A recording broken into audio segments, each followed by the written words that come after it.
ngoài ố thế mà tên là có hôm chứ bạn ôi hay anh ấy là mà tên là than là có hôm máy nó là thơ điện អត់ហិលទេបងឯងធៀម100000ខ្ញុំមកហើយមក thế anh ấy cho ba ta thơ dắt thơ á ច្បាស់ anh ấy ta ថ្ងៃនេះបើវិគាត់ចង់ញ៉ាំម្ទេសតែសុំម្ទេសអត់ហិលអំពុំមីងម្ទេសណាអត់ហិលឡើយខ្ញុំឆ្ងល់ឡងណានេះ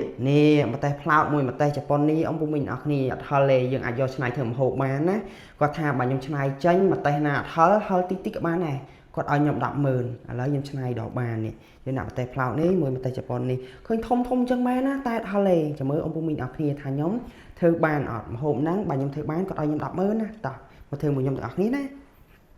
តោះកុំឲ្យខាត់ពេលយូរឥឡូវយើងចាប់ផ្ដើមហ្មងណាអំពុំមីងមកដំបូងយើងចាប់ផ្ដើមហាន់ម្ទេសយើងដុំទូចៗហ្មងណាយើងហាន់នឹងម្ទេសផ្លោកម្ទេសអីមកហាន់មូលដូចគ្នាមកណាអំពុំមីងអស់គ្នាដល់ពេលយើងហាន់សាច់គោក៏លក្ខណៈមូលដែរអំពុំមីងអស់គ្នាយើងញ៉ាំទៅវាពេញមាត់អញ្ចឹងណាកុំហាន់ស្ដាងមកហាន់ដុំហ្នឹងឆ្ងាញ់ជាងអញ្ចឹងណាតោះឥឡូវម្ហូបយើងធ្វើរួចហើយអំពុំមីងមើលតំណងបានភាគរយដែរចង់ញ៉ាំអត់រួចណាអំពុំមីងតំណងហេអំពុំមីងក៏មិនម្នាក់មួយមើលឃើញក្រហមអញ្ចឹងតែហិលណាហិលតិចមែនតែនអំពុំមីងបើវាគាត់ថាចង់ញ៉ាំម្ហូបណាដែលធ្វើមកពីម្ទេសតែសុំអត់ហិលតិចក៏បានដែរគាត់ឲ្យខ្ញុំ100000ឥឡូវខ្ញុំធ្វើបានណាតោះឥឡូវយកគាត់ភ្លក់អ្នកគ្នាថាម្ហូបហ្នឹងគាត់ឲ្យខ្ញុំ100000មែនអត់តោះ let's go